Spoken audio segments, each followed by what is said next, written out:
పిత పుత్ర పవిత్రాత్మ నామమున ఆమేన్.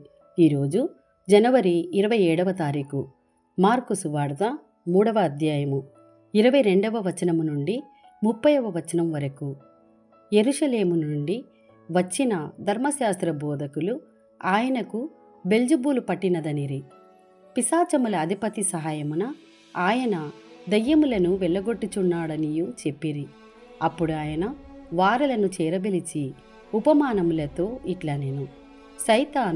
సైతానును ఎట్లు వెడలగొట్టును? ఒక రాజ్యము తనకు తానే విరోధముగా వేరుపడిన ఎడల అది నిలువజాలదు. కుటుంబము తనకు తానే విరోధముగా వేరుపడిన ఎడల అది నిలువజాలదు. అట్లే సైతానును తనకు విరుద్ధముగా ప్రవర్తించినచో సర్వనాశనమగును.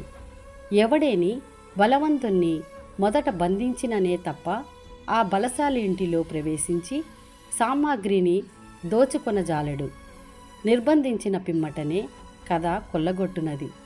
మానవులు చేసిన ఏ పాపమైనను పలికిన ఏ దేవదూషణమైనను క్షమింపబడును. కానీ పవిత్రాత్మకు వ్యతిరేకముగా దూషణము చేయువాడు క్షమింపబడడు.